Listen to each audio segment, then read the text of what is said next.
Welcome back to another edition of ARCA Let's Get to Know. I'm Casey Campbell, and welcome. This week, Thad Moffitt, the driver of the number 46, Clean Packs Ford for David Gillen Racing in the ARCA Menard Series will be this week's guest. Thad, how are you, bud? I'm good, Casey. Thanks for having me, man. All right. Before we get to the fun stuff, ARCA is back this week, and you're going back to Talladega. You've been at this track a lot. It's going to be like heading there again. Man, I'm super excited about going back to Talladega because we had a lot of speed at Daytona. But me and restrictor plate racing kind of have like a love-hate relationship. I always have a really fast car, and sometimes I run good. And if we finish, we usually finish inside the top five. But I think it's getting to the finish and not having any damage and not getting involved. And you kind of just got to take restrictor plate racing for what it is, and know that just to be patient and let the race come to you. And you're kind of at the mercy of everyone else the entire time too. So we'll go and be patient and hopefully play our cards right. And whenever it counts there at the end of the race in the last 10 laps, try and make something happen if we can. Okay. Of course, if you did not know, Thad got his best career finish at Phoenix about, I don't know, a month ago. It seems like forever, but not there. So, all right. Okay, so here we go. So when we talked, so I got the chance to talk to your little brother last week. And here's the interesting thing. Your family has a history in racing, of course, with your grandfather, your uncle, and everybody else that does, with yourself as well. But they also have a history in football, especially like Randleman high school quarterbacks. Yeah. So I always tell people if my family, like growing up, you either play quarterback at Randleman or you race cars, and that's about it. I got not only did my grandpa play quarterback, and then my uncle Kyle played quarterback at Randleman, my brother, but we also have two cousins, Judson Petty and Kyle Farlow, that both played quarterback at Randleman previously to Harrison, and one of them actually went on to play college football. So it's kind of like a hometown deal. Most of my family has been football players or race car drivers, and that's about it. And of course, Randleman is now out of the playoffs. Of course, this weekend lost last Friday. But congrats to them on a good season, and congrats to your little bro on a good high school career. Okay, so you're a Packers fan. How'd that fandom get together? So it's like, do you have to? Is that like part of the? Is that going back to your grandfather? Yeah. So the reason that I'm a Packers fan is because when I was a little kid, I'm gonna say 5 or 6, I got to go to Lambeau, stand on the sidelines with my grandpa and meet Brett Favre prior to the game. So standing between Richard Petty and Brett Favre at Lambeau Field made me a Packers fan for life. and we actually got to take home a little piece of the turf. This is before they tore Lambeau down and redid it. So this was really cool for me to be able to just experience that with my grandpa, and pretty much all the guys in my family went, all the male cousins went. And it was really, really cool to be able to meet Brett Favre and now, of course, Aaron Rodgers. I'm a big Aaron Rodgers fan, and it was just cool to watch what they've been able to do. They're always pretty solid team. Just seem to come up a little bit short. Hopefully we can get that figured out and start winning Super Bowls again. Did you get a chance to watch Aaron Rodgers the last 2 weeks as the host of Jeopardy? I didn't watch him as the host. I watched a few, so I have them on like tape. I have them. I'm still like, I got to go through them. I'm a big Jeopardy and Wheel of Fortune guy, so I still have to run through them all on tape and go through that. Okay, so another thing people know about you is you're like the extreme kind of sports guy. You're into all that. Kind of go through like some of the best things, like best snowboarding, skiing trip that you've had and stuff. So in Wyoming, we used to go once a year up until about 2 years ago, and we would go skiing down the Tetons. We would go to Jackson Hole Ski Resort, which was for a while the #1 ski resort in the world, and we would snowboard um, down there in Jackson, and that was like a really really cool to be able to experience that. All the fresh powder. It's completely different than your East Coast skiing, and you're going down the mountain and you end up falling off 10-foot cliffs and stuff, and you don't even see them there because it's like just so much powder, so much snow out there.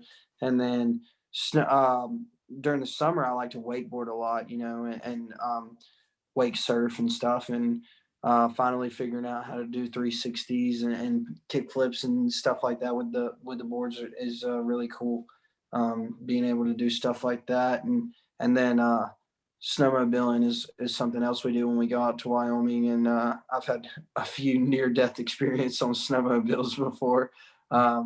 And one time, I'll just tell one story. One time when we were climbing this mountain called Poker's Peak, and like I said, there's so much snow you can't really tell what's what out there, And I was climbing the mountain, and it wasn't 90 degrees, but it felt like it was 90 degrees, like a straight up mountain. And I ended up hitting a rock with my ski on the snowmobile, and so the snowmobile flipped like this, and so I'm sitting there and I'm watching the snowmobile flip over, and my first instinct is to start running down the hill because I know that the snowmobile is going to start flipping back down the hill. So I take off running down the hill. Um, about 100 feet down the hill, finally the snowmobile catches me, and it ends up hitting the back of my legs and then going over top of me. Luckily, I wasn't hurt too bad. I just got hit in the back of the legs with the snowmobile, but that was pretty scary. Okay, so I know you've said this before in interviews I've done with you, but one Christmas, I think you all get the Richard, like the Stetson cowboy hats.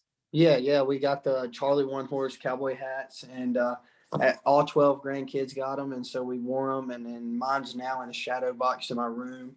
It's pretty cool. Yeah, that is that's quite the ordinary. Okay, so do you have like a favorite movie, TV, Hulu show you watch or anything like that? I kind of followed the trends, like when everybody was watching Outer Banks, I would watch Outer Banks. We watched Shameless, Stranger Things. You watch Uh, Tiger King? yep, Tiger King with Joe Exotic, What is your Carol what, Baskin. I have never I watched like 1, 2 episodes and it was like okay, why am I watching this? Yeah, but I mean, I did it because to see what it was all about, like the rave and everything, and then you kind of get sucked into some stuff, and you're like, I just want to see what happens. But I kind of just watch things like that, just whatever everybody else is watching. I'm not really a big TV guy. I watch racing on TV. I follow all the races. That's about it. By the way, speaking of races, don't forget to get Peacock Premium and Track Pass to follow all of races. So yeah. So yeah, I just got Peacock Premium this weekend, so I was watching IndyCar practice and qualifying and all that stuff. So Yeah. plus you also get to watch The Office as well. So that was yeah. The Office is a good show. The Office is a good show, and everyone got like mad and stuff, and when they took it off of Netflix and all that, and now it's like on Peacock Premium. That's where you like NBC. That's where NBC is. So if you're an Xfinity customer, I think you get it for free or something. So anyway, let's see. What's the best racing moment you've had? Best racing moment was my first win in Anderson, South Carolina in a stock car. Yeah. It was really cool. I made the pass for the win, 3 wide on the bottom, so that was really cool. And then I ended up going on to lead the last 15, 20 laps, something, and win the race. But the two leaders kind of got together, and I was running third right there, knocking on the door, and they got together a little bit and went up the track, and then we ended up 3 wide into turn 3, and I made the pass for the lead, and then went on to lead the final 20 laps of the race. And then after that, I called my grandpa in the holler after the race, and he said, "Good job, bud, but you got 199 more to go." And so that was pretty cool. It just keep me humbled, only let me live on cloud nine for 5 minutes and then knock me right back off. But that was cool. And he was right. I mean, got a lot more to live up to, and I'm ready for it. You thought about like, 'cause the thing is, because if you win, or like if you win like any at any point in like either ARCA or NASCAR or anything like that, it's going to be huge because of your family. Yeah. Have you thought about what that moment would be like? I haven't really thought a whole lot about like what it'd be like. I'm just ready for to live in that moment and kind of just take it as it is when it comes. Yeah. Okay, so like if there's like other so all these other activities that a lot of people do, like when they're bored and stuff and all that. I know you're like this extreme action kind of guy, but so I'm going to name off a bunch of activities and you tell me if you would attempt to do it or not. Okay. Okay. Crosswords. Yeah, I do crossword. Sudoku. No. um Knitting. No. I had to throw a fun one in there. I was waiting to see what that reaction would be. Would you play fantasy football? Yeah. Okay. Someone's trying to get me into their league, so we'll have to see on that. Um After the ARCA race, will you watch the NFL draft this week? Probably not. Probably keep up with it on Twitter. That's what Twitter's for. Um hmm. Who did better at fantasy football, you or your brother last year? Harrison. Knew it. Yeah. Well, both did better than playing. Um, hmm. Word searches, would you do them or not? Yeah, I do a word search. Puzzles.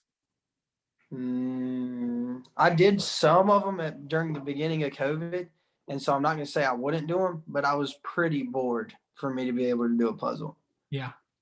They're actually one of the biggest things about puzzles is they're actually like, good for like mind and stuff because you're trying to figure out like what piece actually goes where. It was Yeah, actually we didn't do it during like COVID and stuff, but we actually did it for about a few months, and now I feel like I need to get back into it again.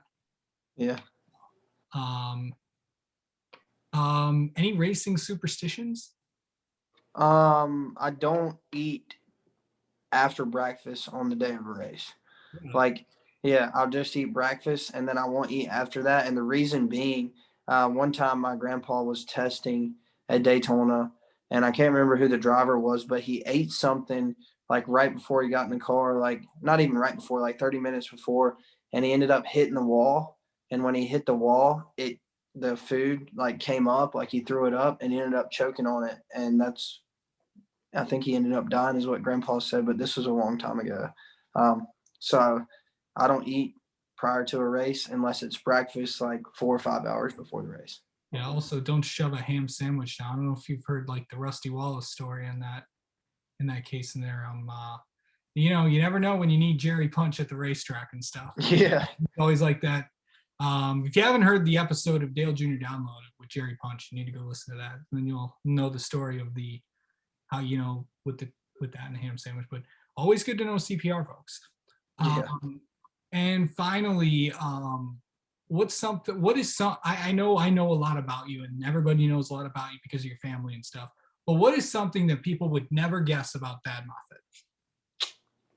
It's a tough question. Um, that when I went to school, I really enjoyed math class.